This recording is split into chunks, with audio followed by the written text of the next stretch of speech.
Next ఇతను చేసిన రెండో దానికి సంబంధించి 10 seconds వీడియో పెట్టేసారు చూడండి. చీఫ్ ఎలక్టోరల్ ఆఫీస్ మీనా గారు 26/6/2024 నాడు ఒకటి ఇచ్చారు. అది అందరికీ కూడా తిరుగుతోంది, మీకు కావాలంటే పెడతాను నేను.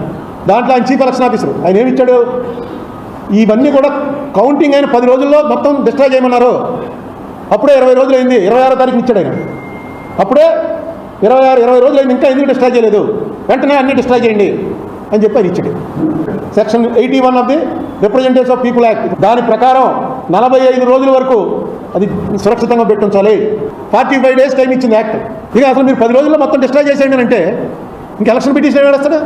అసలు డిస్ట్రాయ్ చేసేటువంటి కంప్యూటర్లు ఆన్లైన్వి ఆ చిన్న చిన్న స్లిప్లు వస్తాయి. ఆ స్లిప్లు ఎందుకు, ఇలాంటి కంటింజెన్సీకే, ఇలాంటిది ఏమైనా వచ్చినప్పుడు స్లిప్లు ఎక్కడానికి ఆ స్లిప్లన్నీ డిస్ట్రాయ్ చేసేట. చూశారు కదండి. ఈ ఉండవెల్లి అరుణ్ కుమార్ అంటుంది ఏంటంటే 26వ తేదీ ఎలక్షన్ కమిషన్ ఒక సర్క్యులర్ రిలీజ్ చేసింది.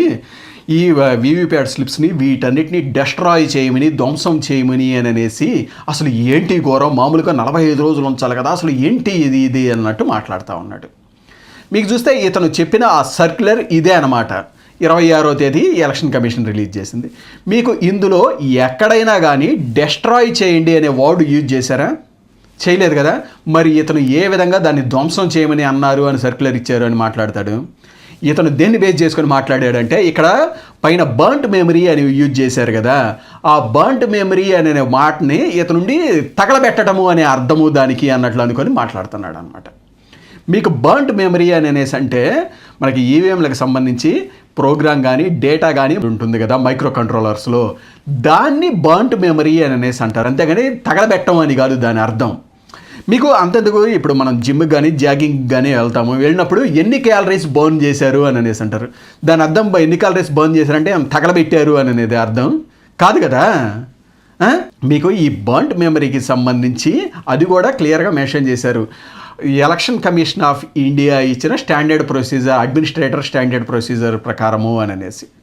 మీకు ఈ ఎలక్షన్ కమిషన్ ఆఫ్ ఇండియా ఇచ్చిన స్టాండర్డ్ ప్రొసీజర్ ఇదనమాట, వాళ్ళు ఇచ్చిన సర్క్యులర్. ఇందులో కూడా క్లియర్గా మెన్షన్ చేసి ఉంచారు చూడండి, బర్న్ట్ మెమరీ అండ్ ఈ వీవీప్యాట్కి సంబంధించి వెరిఫికేషన్కి సంబంధించి అని సర్క్యులర్ ఇచ్చారు.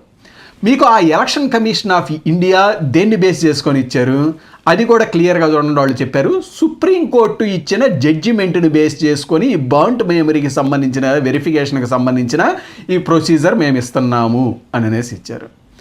మీకు ఇది సుప్రీంకోర్టు ఇచ్చిన జడ్జిమెంట్. మీకు సుప్రీంకోర్టు జడ్జిమెంట్లో కూడా క్లియర్గా మెన్షన్ చేశారు ఈ బర్న్ట్ మెమరీకి సంబంధించిన వెరిఫికేషను ఇదంతా అని అనేసి. మీకు అసలు ఇది ఏంటి, ఈ సుప్రీంకోర్టు ఈ జడ్జిమెంట్ ఎందుకు ఇచ్చింది అని అనేది తెలియాలంటే మనకి 2014 దాకా ఉన్న ప్రొసీజర్ ఏంటి, ఏదైనా అసెంబ్లీ సెగ్మెంట్లోనైనా కానీ ర్యాండమ్గా ఒక పర్సంటేజ్ అంటే ఒక ఈవీఎం సంబంధించి వీవీప్యాట్ స్లిప్స్ని తీసుకొని మ్యాచ్ చేసి ఇది చేస్తారనమాట. అయితే 2018 టైంలో చంద్రబాబు నాయుడు గారు కోర్టులో పిటిషన్ వేశారు, ఒక్క ఈవీఎం వీవీప్యాట్ స్లిప్ని మ్యాచ్ చేయటం కాదు, మీకు 50% వాటిని మ్యాచ్ చేయండి అని సుప్రీంకోర్టులో కేసేస్తే ఆ రోజు సుప్రీంకోర్టు ఉండేసి ఇదివరకు ఇట్లాగా 1% తోటి మ్యాచ్ చేయటము కరెక్ట్ కాదు, అలాగే చంద్రబాబు నాయుడు గారు పిటిషన్ వేసినట్లు 50% మ్యాచ్ చేయటం కూడా కుదరదు, అందుకని 5% ఈవీఎం వీవీప్యాట్లను మ్యాచ్ చేయాలి అని అనేసి ఆ రోజు ఇది ఇచ్చారనమాట జడ్జిమెంట్ సుప్రీంకోర్టు. మీకు అందుకే 2019లో కూడా చూస్తే ఎలక్షన్ రోజే, ఆ కౌంటింగ్ రోజే, ఆ కౌంటింగ్ అయిపోయిన వెంటనే అదే రోజు ర్యాండమ్గా ఒక 5 లాటరీ పద్ధతిలో తీస్తారనమాట. తీసి ఆ వీవీప్యాట్లని ఈవీఎంని వెరిఫై చేసేసి అవన్నీ ఓకే అయిన తర్వాతే ఇది రిలీజ్ చేశారు. మీకు అదే సుప్రీంకోర్టుకి కూడా ఇచ్చారు, ఇన్ని వెరిఫై చేశాము ఆ 2019 ఎలక్షన్స్కి. ఓన్లీ ఆంధ్రప్రదేశ్లో ఒక మైదుకూరు కాన్స్టిట్యున్సీ ఒక్క దాంట్లోనే డిస్క్రిపెన్సీ వచ్చింది ఇండియా మొత్తం మీద కలిపి కూడా. ఆ మైదుకూరు కాన్స్టిట్యున్సీలో కూడా ఎందుకు వచ్చింది అంటే ఫస్ట్ మాక్ పోల్కి సంబంధించిన డేటాని అరేంజ్ చేయలేదు ఆ 96 ఓట్లు ఏవో, అందుకని వచ్చింది అని అనేసి క్లియర్గా ఇది ఇచ్చారనమాట. సో వీటన్నిటిని బేస్ చేసుకొని సుప్రీంకోర్టు ఏమని ఇచ్చింది, దాంతోపాటు అదనంగా ఈ సంవత్సరం ఇంకొకటి యాడ్ చేసింది, 5% ఈవీఎంలు బర్న్ట్ మెమరీని వెరిఫై చేసుకునే అవకాశం అభ్యర్థులకి ఇచ్చారు. ఇది ఆ రోజు ఇచ్చిన జడ్జిమెంట్. ఆ జడ్జిమెంట్ని బేస్ చేసుకొని ఎలక్షన్ కమిషన్ ఆఫ్ ఇండియా ఇచ్చింది. ఆ ఎలక్షన్ కమిషన్ ఆఫ్ ఇండియా ఇచ్చిన సర్క్యులర్ బేస్ చేసుకొని ఇక్కడ ఈయన మీనా గారు సర్క్యులర్ ఇచ్చారు. అది కూడా క్లియర్గా మెన్షన్ చేసి ఉంచారు అనమాట. మీకు అంతేందుకు ఆ బర్న్ట్ మెమరీ అనేది ఒకవేళ వీళ్ళు సాక్షిలో చెబితేనే దాని అర్థం కరెక్ట్ అని అనేసి అనుకుంటే సాక్షిలో కూడా ఒకసారి ఏదో క్లియర్గా రాశారు చూడండి, బర్న్ట్ మెమరీ అని అనేసి అంటే ఆ మైక్రో కంట్రోల్లో నిక్షిప్తపై ఉన్న ఇది అని అనేసి. సో అంతేగాని బర్న్ట్ మెమరీ అంటే తగలబెట్టడము అని కాదు. అలాగే దీని మీద ఇతను మాట్లాడాడు కదా, ఆ వీవీప్యాట్ స్లిప్స్ని తగలబెట్టారు ఇది అన్నట్లు. దీని మీద ఈ ఎలక్షన్ కమిషన్ కూడా రెస్పాండ్ అయిందనమాట. ఇది తప్పుగా మాట్లాడుతున్నారు చాలామంది, మేము రిలీజ్ చేసిన సర్క్యులర్ మీద మీకు వీవీప్యాట్ స్లిప్స్ ఏవి కూడా ధ్వంసం కాలేదు. ఇవి వీళ్ళు చెబుతున్నట్టు 45 రోజులని కాదు, దాదాపుగా సంవత్సరం పాటు అంతే స్టోర్ చేసే ఉంచుతాము. ఒకవేళ ఇంకేదన్నా పిటిషన్ ఇంకా కంప్లీట్ కాలేదు అని అనేసి అనుకుంటే ఇంకొన్నాడు కూడా అంతే వెయిట్ చేస్తూ ఉంచుతాం తప్పిస్తే వీటిని ధ్వంసం చేయటం కానీ ఇదంతా ఏమీ లేదు. చాలామంది తప్పుడు ప్రచారాలు చేస్తున్నారు. ఈ స్లిప్స్ మొత్తం ఇప్పటికీ భద్రంగానే ఉన్నాయి, ఇంకో సంవత్సరం పాటు కూడా ఉంటాయి అని అనేసి క్లియర్గా వాళ్ళే ఇచ్చారనమాట. మీకు ఇప్పుడు చూడండి, ఈ ఉండవెల్లి చెప్పిన లాజిక్ ప్రకారం ఏంటి, ఆ ఓట్ ఫర్ డెమోక్రసీ వాళ్ళు 12% పెరిగినాయి అని అనేసి ఇచ్చారు. వాళ్ళు రిపీటెడ్ ఫెలోస్, వాళ్ళు చెప్పింది తప్పు అయితే వాళ్ళ మీద బ్యాను యాక్షన్ తీసుకోవాలి ఇది అన్నట్టు మాట్లాడుతున్నారు కదా. మరి ఇతను ఉండేసి వీవీప్యాట్ స్లిప్స్ని తగలబెట్టారు, ధ్వంసం చేశారు అని అనేసి ఇతను ఆరోపణ చేశాడు కదా డైరెక్ట్.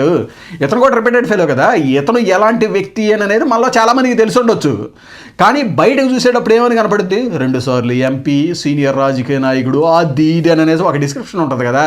దాన్ని చూసినప్పుడు ఇతను కూడా రిపీటెడ్ ఫెలో కదా. మరి ఇతను చెప్పిన లాజిక్ ప్రకారము ఇతని మీద కూడా యాక్షన్ తీసుకోవాలి కదా ఇలాంటి తప్పుడు ఆరోపణలు చేసినందుకు. సో అక్కడ వాళ్ళు చేసిన 12% ఓట్లు అనే దానికి ఎలక్షన్ కమిషన్ అంతే స్పందించింది. ఇక్కడ ఈ ఉండవెల్లి అరుణ్ కుమార్ చేసిన దానికి కూడా ఎలక్షన్ కమిషన్ స్పందించి అవి ఏమీ ధ్వంసం కాలేదు, జాగ్రత్తగానే ఉన్నాయి, ఇంకో సంవత్సరం పాటు ఉంటాయి అని కూడా చెప్పారనమాట. సో ఇతను చేసిన ఈ 2 ఆరోపణలో ఏంటి, బర్న్ట్ మెమరీ అని అనేసి అంటే తగలబెట్టం కాదు. ఆ బర్న్ట్ మెమరీకి వెరిఫికేషన్కి సంబంధించి ఇక్కడ సర్క్యులర్ ఎలక్షన్ కమిషన్ ఆఫ్ ఇండియాకు ఇచ్చిన సర్క్యులర్ని బేస్ చేసుకొని ఇచ్చారు. ఆ ఎలక్షన్ కమిషన్ ఆఫ్ ఇండియా ఇచ్చిన సర్క్యులర్ కూడా సుప్రీంకోర్టు జడ్జిమెంట్ని బేస్ చేసుకొని ఇచ్చారు అనమాట. సో ఇతను చేసిన ఈ ఆరోపణ కూడా తప్పు అని అనేసి అర్థమైంది. ఇక ఇతను చేసిన 3వ ఆరోపణ బాలినేని శ్రీనివాసరెడ్డి చేసిన పిటిషన్కి సంబంధించి అతను ఏమంటున్నాడో ఈ 10 seconds వీడియో పెట్టి ఒకసారి చూడండి. ఇంకో విషయం, నిన్న బాలినేని అతను వేసినటువంటి పిటిషన్లో ఇప్పుడు దానికి ఏమంటున్నారు వాళ్ళు, మీరు రండి మాక్ పోలింగ్ పెడతామని. మాక్ పోలింగ్ అంటే మనందరం అండి ఇక్కడేమో చెప్పాలి, మేము ఇదిగోనండి మేము సైకిల్ కొడుతున్నాం, మేమేమో ఫ్యాన్ కొడుతున్నామని రాసుకుంటారు. అక్కడికి వెళ్ళి మనం సైకిల్కి ఫ్యాన్ కొట్టాలి, చూపిస్తారు. ఇక చూడండి మీరు చెప్పినట్లు 12 మంది సైకిల్ కొడతా ఉన్నారు, 12 వచ్చాయి. 8 మందికి ఫ్యాన్ కొడతా ఉన్నారు, 8 వచ్చాయి. ఇది చేస్తారు పిలిచి. మాకు పోలింగ్ కూడా కావాలండి, ఆవేళ పోలింగ్ ఏంది కావాలి. కానీ ఆ చిన్న స్లిప్పులు వస్తాయి. ఆ స్లిప్పులు ఎందుకు, ఇలాంటి కంటింజెన్సీకే, ఇలాంటిది ఏమైనా వచ్చినప్పుడు స్లిప్పులు ఎక్కడానికి ఆ స్లిప్పులు అన్ని డిస్ట్రాయ్ చేసేస్తారు. చూశారు కదండి, ఇతను అంటుంది ఏంటంటే బాలినేని శ్రీనివాసరెడ్డి ఈ వీవీప్యాట్లని ఈవీఎంలను వెరిఫై చేయాలి అని పిటిషన్ వేశారంట. అయితే ఈ వీవీప్యాట్లని ఇప్పుడు ధ్వంసం చేసేసారు, కాల్ చేశారు కదా, అందుకని అవి లేకపోయేసరికి మాక్ పోలింగు అని అనేసి తీసుకొస్తున్నారు.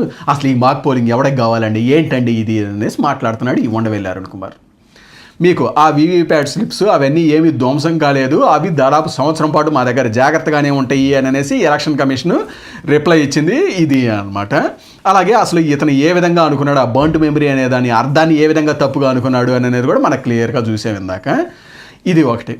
నెక్స్ట్, ఇతను బాలినేని శ్రీనివాసరెడ్డి ఈ వీవీప్యాట్లను వెరిఫై చేసుకోవడానికి పిటిషన్ వేశాడు అని అనేసి అంటున్నాడు కదా. ఎక్కడ వేశాడు? ఇది ఈ బాలినేని శ్రీనివాసరెడ్డి వేసిన పిటిషన్. ఇందులో ఎక్కడైనా వీవీప్యాట్ స్లిప్స్ ఇదంతా వెరిఫై చేయాలి, ఇదివరకటి అని మెన్షన్ చేసి ఉందా? లేదు కదా. అతను వేసిందేంటి, ఈ బర్న్ట్ మెమరీ, ఈవీఎం బర్న్ట్ మెమరీస్ని వీటిని వెరిఫై చేసుకోవడానికి అని అనేది అందులో క్లియర్గా మెన్షన్ చేసి ఉంది. ఈ బర్న్ట్ మెమరీని వెరిఫై చేసుకోవటం ఏంటి, సుప్రీంకోర్టు జడ్జిమెంట్ ఇచ్చింది కదా, 5% ఈవీఎంలకు సంబంధించి ఈ బర్న్ట్ మెమరీని వెరిఫై చేసుకోవడానికి అభ్యర్థులకి అవకాశం కల్పించండి అని అనేసి. ఆ జడ్జిమెంట్ని బేస్ చేసుకొని election commission of India circular ఇచ్చింది కదా. ఏమని సర్క్యులర్ ఇచ్చింది, అందులో రూలు, ఎవరైతే అభ్యర్థులు ఫస్ట్ వారం 10 రోజుల్లోపు ఇది అప్లికేషన్ వేస్తారో దీన్ని వెరిఫై చేసుకోవడానికి, వాటన్నిటిని కన్సాలిడేట్ చేసేసి ఈ ఏదైతే ఈవీఎం మ్యానుఫ్యాక్చరర్స్ బిఎల్ కానీ ఈసీఎల్ కానీ వీళ్ళకి పంపిస్తాము అని అనేసి. సో అవి వచ్చిన తర్వాత 45 రోజుల తర్వాత వీళ్ళ అందరి సమక్షంలో ఈ ఏదైతే పిటిషన్ వేశాడు కదా బాలినేని శ్రీనివాసరెడ్డి, ఇతను 5 ఈవీఎంలని అతనే చాయిస్గా సెలెక్ట్ చేసుకుంటాడు. ఆ 5 ఈవీఎంలని తీసుకొచ్చి మాక్ పోలింగ్ నిర్వహించి వాటిని వీవీప్యాట్ స్లిప్స్ తోటి మ్యాచ్ చేసి అప్పుడు ఆ ఇంజనీర్ సమక్షంలోనే మిగతా ఈ బాలినేని శ్రీనివాసరెడ్డి కానీ మిగతా వీళ్ళందరి సమక్షంలోనే ఇదంతా జరుగుద్ది. అది కూడా CCTV రికార్డింగ్లోనే ఇదంతా జరిగిద్ది. సో అందులో ఏదన్నా తప్పు జరిగింది అని అనేసి కనపడితే అప్పుడు చర్యలు ఇదంతా తీసుకుంటారు అని అనేసి ఉంది సర్క్యులర్. దాని ప్రకారమే ఇతను వేసినప్పుడు ఆ రోజు మాక్ పోలింగ్ చేయడానికి అని అనేసి మొత్తం అరేంజ్మెంట్స్ చేస్తే ఇతను బాలినేని శ్రీనివాసరెడ్డి వీళ్ళందరూ ఉండేసి నో మాక్ పోలింగ్ కాదు వీవీప్యాట్ స్లిప్స్ ఇదంతా వెరిఫై చేయాలి 5 వరకు అనేసి చెప్పారు. కాదండి, ప్రొసీజర్ ఇది, మీరు పెట్టిన అప్లికేషన్ కూడా ఇదే. మీరు సెలెక్ట్ చేసుకున్న 5 ఈవీఎంలను ఇప్పుడు తీసుకొస్తాము, మాక్ పోలింగ్ చేసేసి ఆ వీవీప్యాట్లని ఈ 5 ఈవీఎంలతోటి వెరిఫై చేస్తాము, ఇదే ప్రొసీజర్ అని అనేసి అంటే కాదుకూడదు అని అనేసి ఇతను కోర్టుకి వెళ్ళాడు. కోర్టులో కూడా ఇదే వాదనలు జరిగినాయి. ఎలక్షన్ కమిషన్ ఆఫ్ ఇండియా వాళ్ళ తరపున న్యాయవాది కూడా వచ్చేసి ఏమని చెప్పాడు, వీళ్ళు తప్పుగా అర్థం చేసుకున్నారు ఆ సర్క్యులర్ని, మీకు అందులో క్లియర్గా మెన్షన్ చేసింది ఈవీఎం బాండ్ మెమరీ అని అనేసి, అలాగే సుప్రీంకోర్టు చెప్పింది కూడా ఇదే అని అనేసి ఆయన వాదనలు వినిపించారు. అవి రెండు కలిపి ఇప్పుడు తీర్పు రిజర్వ్లో ఉంది. తర్వాత ఏం తీర్పిస్తారు అని అనేది తీసి పక్కన పెట్టండి. మీకు ఇతను చేసిన ఆరోపణ ఎంత తప్పు, ఈయన ఏమంటాడు, ఆ వీవీప్యాట్ స్లిప్స్ తగలబెట్టారు కాబట్టి అవి లేవు కాబట్టి మాక్ పోలింగ్ అని అనేసి అంటున్నాడు. అది తప్పుడు ఆరోపణ, వీవీప్యాట్ స్లిప్స్ ఉన్నాయి. అలాగే ఇతను మళ్ళీ ఉండవెల్లి అరుణ్ కుమార్ అంటాడు ఈవీఎంల మీద ఫస్ట్ ఆరోపణలు చేసింది ఇది చేసింది చంద్రబాబు నాయుడు గారే, అది ఇది అని మాట్లాడుతూ ఉంటారు. మీకు చంద్రబాబు నాయుడు గారు ఏంటి 2014 ఎలక్షన్స్ ముందు ఇంతే పిటిషన్ వేశాడు, ఎలక్షన్స్ అయిపోయిన తర్వాత ఆ రోజు గెలిచారు, గెలిచిన తర్వాత మాట్లాడకపోవడం అని కాదు. మీకు 2019 ఎలక్షన్స్ చూడండి, 2019 ఎలక్షన్స్ ముందు కూడా కోర్టులో ఇది పిటిషన్స్ వేశారనమాట, ఇన్ని వీవీప్యాట్ స్లిప్స్ వెరిఫై చేయాలి అది ఇది అని అనేసి. ఆ 2019 ఎలక్షన్స్ తర్వాత తెలుగుదేశం ఓడిపోయింది, అయినా కానీ ఈవీఎంల మీద ఏం కామెంట్ చేయలేదు కదా చంద్రబాబు నాయుడు గారు. మీకు ఆయన ఏంటి ఎలక్షన్ ముందు జరగాల్సిన ప్రాసెస్కి సంబంధించి ఇలా చేయండి అని అనేసి చేశారు తప్పిస్తే ఎలక్షన్ అయిపోయిన తర్వాత ఆ రిజల్ట్స్కి సంబంధించి ఈవీఎంల మీద తప్పు పడతా అయితే ఏమీ మాట్లాడలేదు. వీళ్ళు ఈరోజు ఎందుకు ఇలా మాట్లాడతారు అంటే వీళ్ళకి అసహనం. ఇప్పుడని కాదు, వీళ్ళకి బిగినింగ్ నుంచి అంతే. మీకు 1999లో ఆ రోజు చంద్రబాబు నాయుడు గారు రెండోసారి గెలిచినప్పుడు ఇదే రాజశేఖర్ రెడ్డి ఉండేసి ఏముంది వాజ్పేయి వేవ్లో గెలిచారు అని అనేసి మాట్లాడాడు అనమాట. మీకు అంతకుముందు ఆ 99 ఎలక్షన్స్కు రిజల్ట్స్కి ఒక 10 రోజుల ముందు ఇతను ఉండేసి ఏమన్నాడు, ఈ ఎలక్షన్స్లో కాంగ్రెస్ మేము గెలవబోతుంది, నేను ఓడిపోతే రాజకీయ సన్యాసం తీసుకుంటాను అన్నాడు. మీకు ఎలక్షన్ రిజల్ట్ వచ్చిన తర్వాత తెలుగుదేశం గెలవగానేమో ఆ వాజ్పేయి వేవ్లో గెలిచారు అని అనేసి మాట్లాడుతూ పోయాడు అనమాట. మీకు 2014లో కూడా సేమ్ అదే బాటలో తెలుగుదేశం గెలిస్తే ఇదే జగన్మోహన్ రెడ్డి వచ్చి ఏమన్నాడు, మోదీ వేవ్లో గెలిచారు అని అనేసి అంటారు. మీకు ఆ 2014 ఎలక్షన్స్కి కొన్ని నెలల ముందు లోకల్ బాడీ ఎలక్షన్స్ ఇవన్నీ జరిగినాయి, అప్పుడు పొత్తు కానీ ఇవేమీ లేవు. వాటిల్లో కూడా మీకు తెలుగుదేశం క్లీన్ స్వీప్ చేసింది, అయినా కానీ మోదీ వేవ్లో గెలిచారు అది ఇది అని అనేసి మాట్లాడుతూ వెళ్ళిపోయారు. ఇప్పుడు వచ్చేసరికి 2024లో చెప్పుకోవడానికి ఏమీ లేకపోయేసరికి ఇప్పుడు ఉండేసి మళ్ళీ ఏమంటారు, ఈవీఎంల వల్ల ఇది అని అనేసి మాట్లాడుతూ ఉంటారు. అంతేగాని నిజాయితీగా ఓటమిని ఒప్పుకునే ధైర్యం కానీ ఇది వీళ్ళలో లేదు. దాన్ని అతను మాట్లాడిన వాటిని ఇదంతా ఇది చేయడానికి ఇదిగో ఇట్లాంటి ఉండవెల్లి లాంటి వాళ్ళు వచ్చేసి ఏదేదో మాట్లాడుతూ ఉంటారు, దాన్ని సోషల్ మీడియాలో తిప్పుకొని వీళ్ళు ఆనందపడుతూ ఉంటారు. సో ఈ రకంగా మీరు 3 చూశారు. ఈ 3 కూడా ఇతను చేసిన ఆరోపణలు 3 కూడా తప్పుడు ఆరోపణలు. ఏదైతే 12% ఎక్కువ ఓట్లను కౌంట్ చేశారు అని ఓట్ ఫర్ డెమోక్రసీ ఇచ్చింది అని అనేది అది తప్పు, వాళ్ళు కంపారిజనే తప్పు అని అనేది చూశారు. నెక్స్ట్ వీవీప్యాట్ స్లిప్స్ ధ్వంసం చేశారు అని అనేసి ఇతను ఆరోపణ చేశారు, అది తప్పేను. వీవీప్యాట్ స్లిప్స్ సంవత్సరం పాటు అంతే భద్రంగా ఉంటాయి అని అనేసి ఎలక్షన్ కమిషన్ రెస్పాండ్ అయింది.